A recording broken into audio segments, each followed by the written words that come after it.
Hello everyone, welcome to exam point two. जैसे कि आपको पता है दोस्तों, ये डेली आपका जो ज्योग्राफी का सेशन है, ये रात के 9 बजे आपकी ये क्लास होती है। तो जल्दी से आ जाइए, बहुत ही मोस्ट इम्पोर्टेंट क्वेश्चन है। तो वीडियो को लास्ट तक ज़रूर देखें दोस्तों। और ये भी होगा कि एक दिन मैं लाइव भी पढ़ाऊंगी, ऐसा भी नहीं है कि मैं लाइव नहीं आ पाऊंगी, लेकिन थोड़ा सा ये है कि आपको मुझे सपोर्ट करना पड़ेगा अभी, क्योंकि अभी मैं जो लाइव आ सकूं ऐसा इसमें सिस्टम नहीं है। क्योंकि जब तक मेरे 1000 सब्सक्राइबर कंप्लीट नहीं होंगे तब तक मैं लाइव नहीं आ पाऊंगी, और ये सब कुछ आपके सहयोग से ही होगा। तो आप सब लाइव, अगर मुझे लाइव देखना चाहते हैं तो प्लीज़ मुझे सपोर्ट करें। और दोस्तों ज़्यादा से ज़्यादा लाइक और शेयर ज़रूर करें। और दोस्तों बहुत मेहनत लगती है वीडियो बनाने में, और ये बहुत मोस्ट इम्पोर्टेंट क्वेश्चन है, आपको एग्जाम में देखने को मिलेंगे। और ऐसी ज्योग्राफी आपको किसी ने नहीं पढ़ाई होगी, इतनी ईजिली तरीके से मैं बताती हूँ। एक क्वेश्चन में मैं आपके 5 से 6 क्वेश्चन करा देती हूँ। तो इतना मैं कराती हूँ दोस्तों। तो ये देखिए कि कितनी मेहनत मैं करती हूँ। और आपका कल जो चलेगा, कल आपकी हिस्ट्री होगी। तो ये आपको टाइम टेबल आप पता होगा आपने कि आपका जो थर्सडे फ्राइडे आपकी ज्योग्राफी, और सैटरडे संडे आपकी हिस्ट्री, और जो आपका मंडे और ट्यूसडे बचा उसमें आपकी केमिस्ट्री, और जो आपका बचा वेडनेसडे उसमें आपका फिजिक्स और स्टैटिक जीके, ये सब कंप्लीट हो जाएगा। और दोस्तों माफ़ी चाहती हूँ सुबह के लिए, यहाँ पे चिड़िया का शोर, डॉगी का शोर बहुत ज़्यादा रहता है, तो थोड़ी डिस्टर्ब हूँ दोस्तों, क्योंकि लॉकडाउन में सब घर पे ही है। तो शोर शोर इतना ज़्यादा होता है कि आप लोग भी सोचते होंगे कि वीडियो में इतनी ज़्यादा आवाज़ें आती हैं। तो प्लीज़ थोड़ा सा कोऑपरेट करिए, क्योंकि आप कोऑपरेट करेंगे, मैं कोऑपरेट कर रही हूँ, आप कोऑपरेट करेंगे, मुझे बहुत खुशी होगी। तो मुझे सपोर्ट ज़रूर करें। तो चलिए देखते हैं आज का पहला क्वेश्चन। तो आज का पहला क्वेश्चन है दोस्तों, बिना देरी के। तो देखिए कि टिहरी बांध किस नदी के संगम पर है। जो ये टिहरी बांध है दोस्तों, ये किस नदी के संगम पर है। तो ये बहुत अच्छा क्वेश्चन है। और ये आपको ये भी पता चल जाएगा, जो ये टिहरी बांध है ये किस राज्य में है, किस वर्ष ये बना था, किस वर्ष इससे लोगों ने सिंचाई करना शुरू किया था, वो सब मैं कुछ आपसे बताऊंगी। तो तभी तो कह रही हूँ, एक क्वेश्चन से आपके 4-5 क्वेश्चन कवर अप हो जाएंगे। तो जो ये टिहरी बांध है दोस्तों, ये जो बना है टिहरी बांध, ये भगीरथी और प्लस धौली गंगा, तो धौली गंगा और प्लस भगीरथी नदी के संगम पर टिहरी बांध बना है। ये भारत का सबसे ऊंचा बांध है, 8वां सबसे बड़ा। तो ये आपको याद रखना है। और दोस्तों इसका एक वो भी है कि ये जो टिहरी बांध है, इसकी जो स्थापना हुई थी दोस्तों, वो हुई थी 1978 में। और इससे जो लोगों ने सिंचाई करना शुरू किया था, वो किया था 2009 से, जब उत्तराखंड यूपी से अलग हुआ था तब। तो इतना आपको याद रखना है। तो 2009 से ये जो है यूपी से अलग हो गया था उत्तराखंड।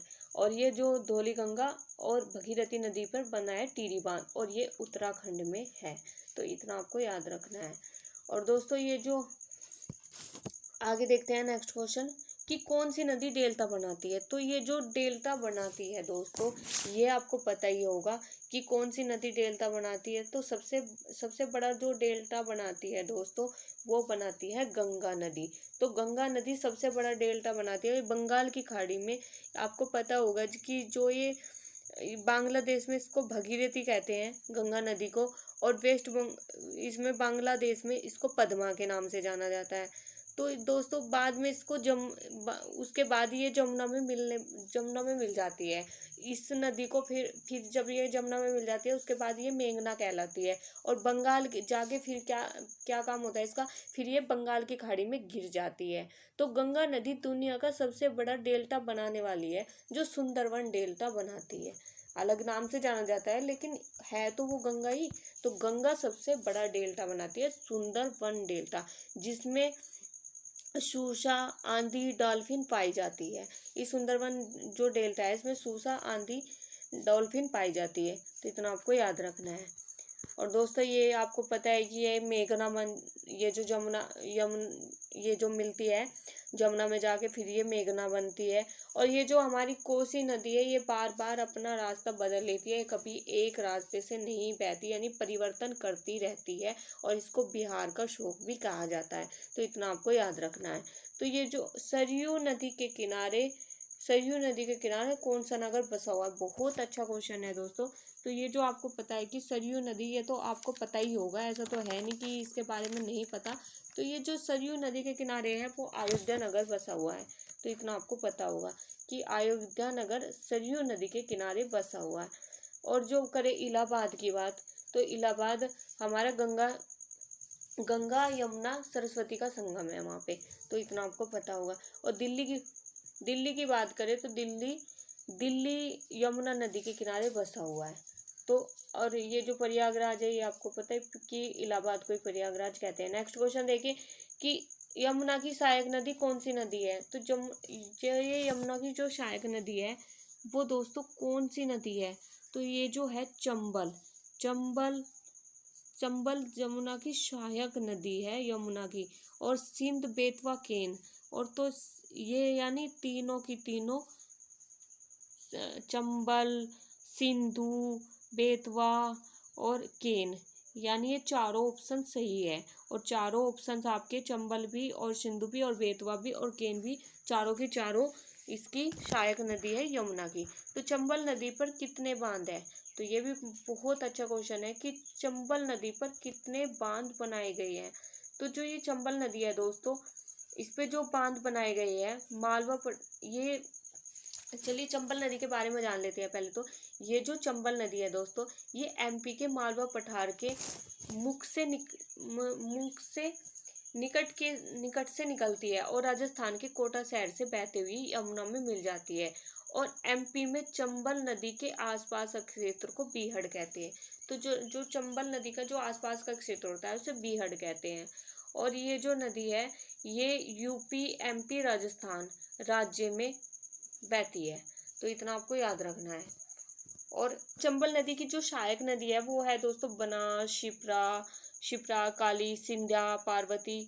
तो ये जो एक तो इसकी शिप्रा इसकी सहायक नदी हो गई, और दूसरी इसकी काली और सिंध और पार्वती इसकी सहायक नदी है। और दोस्तों जो इसकी जो सहायक नदी है और इस पे जो बनाए गए हैं चंबल नदी पर बांध, तो ये भी बहुत मोस्ट इम्पोर्टेंट है और ये आते रहते हैं। तो ये जो राणा प्रताप बांध है, ये थोड़ा लिखने में गलती होगी, जो ये राणा प्रताप बांध है दोस्तों, तो दोस्तों ये जो बांध है यानी इस पे कितने बांध है, तो ये महाराणा प्रताप सागर बांध भी चंबल नदी पर है। जवाहर सागर बांध भी ये आपका चंबल नदी पर है, और गांधी सागर बांध भी, यानी ये तीनों के तीनों चंबल नदी पर है। अब देखिए नेक्स्ट क्वेश्चन कि दामोदर नदी किसकी सहायक नदी है। तो ये जो दोस्तों दामोदर नदी है ये किसकी सहायक नदी है, तो ये बहुत मोस्ट इम्पोर्टेंट क्वेश्चन है। तो ये हुगली, ये अभी हुआ था एमपीपीसीएस का एग्जाम, तो उसमें आया था ये कि दामोदर जो नदी है किसकी सहायक नदी है, तो ये हुगली की सहायक नदी है। और देश की पहली बहुउद्देशीय जल विद्युत परियोजना दामोदर नदी पर है, तो इतना आपको याद रखना है। और इसको 1948 में बनाई गई थी, तो इतना आपको याद रखना है। जो दामोदर नदी है इसकी जो सहायक नदी हुगली है, और इस पे पहली बहुउद्देशीय जल विद्युत परियोजना दामोदर नदी पर बनाई गई थी और 1948 में बनाई गई थी, तो इतना आपको याद रखना है। और दोस्तों अभी बात करें कि सोन नदी, तो ये जो सोन नदी है इसकी बात कर लेते हैं कि ये जो सोन नदी है इसमें स्वर्ण नदी भी कहा जाता है, क्योंकि इसके रेत में सोने के कण पाए जाते हैं। और इसका जो सोन नदी का जो उद्गम हुआ था वो अमरकंटक की मैकाल श्रेणी से हुआ था, जो कि जबलपुर एमपी में है, तो इतना आपको याद रखना है। यानी सोना, यानी आप ऐसे भी बात करते हैं, ऐसे भी इसको जनरेट करके याद रख सकते हैं कि अमर सोन अमृत पी के अमर हो गया, तो ऐसे करके जनरेट करके आप याद कर सकते हैं। और दोस्तों चंबल नदी के बारे में मैंने आपको अभी बताया कि ये जो चंबल नदी है एमपी के मालवा पठार से निकलती है और राजस्थान के कोटा शहर से बहते हुए जाती है, और इस पे 3 बांध है और इसके आसपास के क्षेत्र को बीहड़ कहते हैं।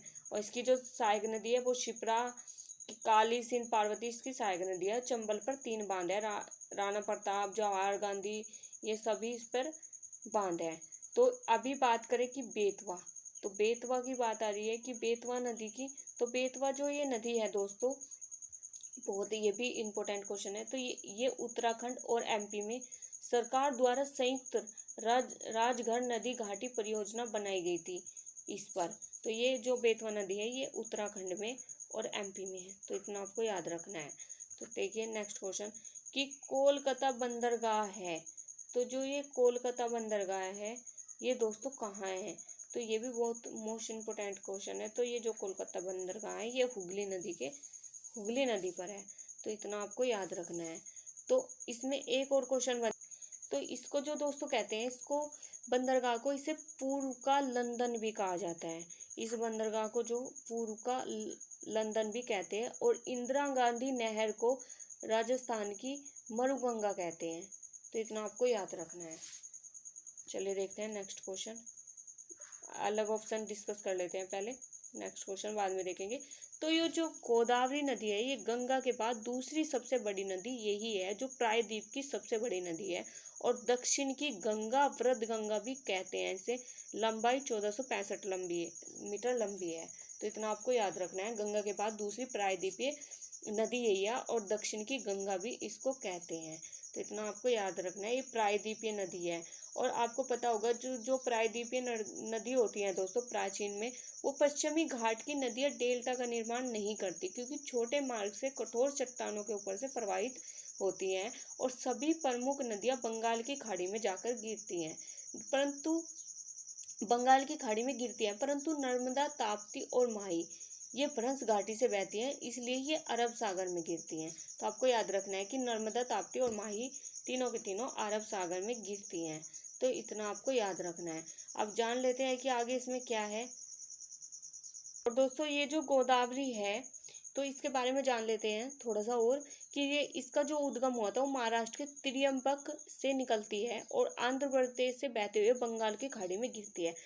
यानी महाराष्ट्र के त्रियंबक से निकलती है और आंध्र प्रदेश से बहते हुए बंगाल की खाड़ी में गिर जाती है। और इसकी जो सहायक नदी है वो है दोस्तों इंद्रावती, और एक इसकी सबरी है, और एक ये जो बाणगंगा है ये भी गोदावरी की सहायक नदी है।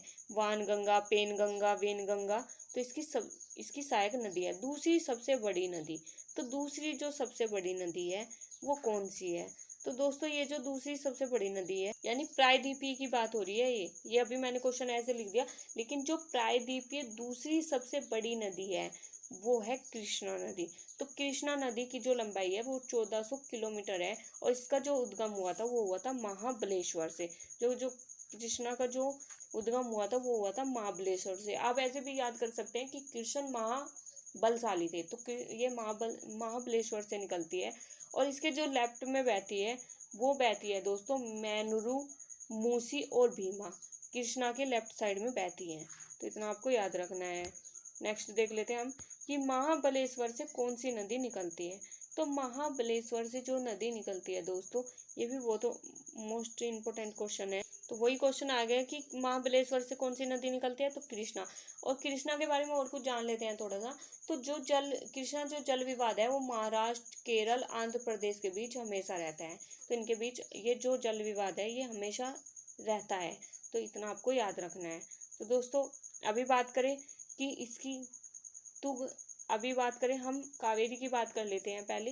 तो जो ये कावेरी नदी है दोस्तों, इसके बारे में बात करते हैं कि कावेरी नदी की जो लंबाई है वो 805 किलोमीटर है, कावेरी नदी की लंबाई। और ब्रह्मगिरी की पहाड़ियों से ये निकलती है तथा बंगाल की खाड़ी में यह नदी तीन बार दो धाराओं में विभक्त हो जाती है, और कुछ इस जाकर पूर्ण मिल जाती है, फिर बाद में थोड़ी दूर तक जाकर मतलब दोबारा से इसमें ही मिल जाती है कावेरी नदी, और ब्रह्मगिरी पहाड़ियों से निकलती है।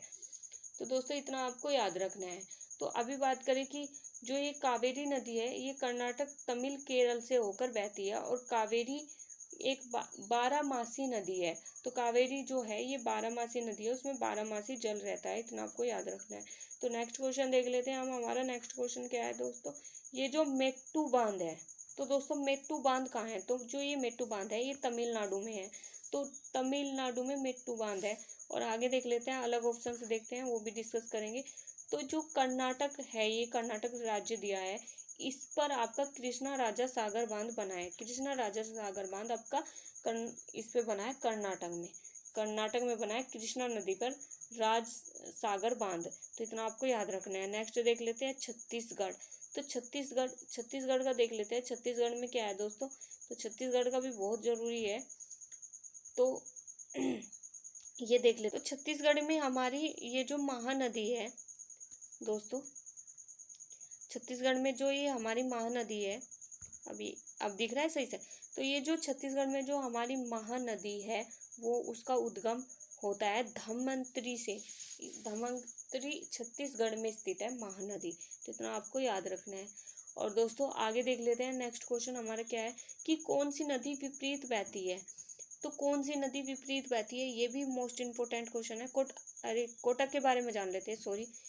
तो जो ये कोटक नगर है, ये महानदी पर कोटक नगर स्थित है, तो इतना आपको याद रखना है। और छत्तीसगढ़ में है और कोटक नगर महानदी पर है, तो इतना आपको याद रखना है। तो कौन सी नदी विपरीत बहती है, तो ये भी बहुत मोस्ट इंपोर्टेंट क्वेश्चन है दोस्तों, और एक बार ये यूपी पुलिस में आया है। तो कौन सी नदी विपरीत बहती है, वो बहती है दोस्तों नर्मदा। नर्मदा नदी विपरीत बहती है, और ये इसका जो उप अमरकंटक की पहाड़ियों से निकलती है और जबलपुर मध्य प्रदेश में है। यह नदी विंध्याचल एवं सतपुड़ा श्रेणियों के मध्य अपभ्रंश में घाटी में होकर प्रभावित होती है। यह नदी अन्य नदियों के विपरीत पूर्व से पश्चिम यानी पूर्व से पश्चिम की ओर बहती है, और बहते हुए ये जाके अरब सागर में गिर जाती है, और ये जवारदन मुख का भी निर्माण करती है, तो इतना आपको याद रखना है। और नोट कर लीजिए कि नर्मदा नदी पर दुनिया का सबसे बड़ी मूर्ति का भी अनावरण किया था मोदी जी द्वारा। 182 मीटर ऊंची थी वो दोस्तों, तो जो कि सरदार वल्लभ भाई पटेल की थी। तो मोदी ने इसका अनावरण किया था 31 अक्टूबर 2018 को, तो इतना आपको याद रखना है। अब अलग ऑप्शन देख लेते हैं। ये जो ताप्ती है, ताप्ती के बारे में, ताप्ती की जो लंबाई है वो 724 किलोमीटर है, और दोस्तों इसका जो उद्गम है वो बैतूल जिले से हुआ था, मध्य प्रदेश से। यह नदी अपभ्रंश घाटी से बहते हुए पूर्व से पश्चिम की दिशा की ओर अरब सागर में गिरती है। यह भी जवारदन मुख का निर्माण करती है। और अगर बात करें माही, तो माही नदी विंध्याचल पर्वत के पश्चिम भाग में माहेर जिले से निकलती है, और यह मध्य प्रदेश के गुजरात से बहते हुए खंबात की खाड़ी में गिर जाती है माही नदी। तो माही नदी ये गिरती है आपके खंबात की खाड़ी में, तो इतना आपको याद रखना है। और अगर बात करें हम शिव समुद्रम की बात आ रही है, तो ये जो शिव समुद्रम है दोस्तों के बारे में जान लेते हैं थोड़ा सा, कि जो जल विद्युत परियोजना थी वो भारत में सर्वप्रथम दार्जिलिंग में अंग्रेजों के शासनकाल में जल विद्युत परियोजना बनाई गई, परंतु विधिवत प्रारंभ कर्नाटक में स्थित शिव समुद्रम की प्रथम जल विद्युत परियोजना है, क्योंकि कुछ दिक्कतों की वजह से फिर इसको कर्नाटक में बनाया गया। शिव समुद्रम भारत की प्रथम जल विद्युत परियोजना है, तो इतना आपको याद रखना है। दोस्तों आज के लिए बस यहीं तक, और अपना फीडबैक जरूर दें।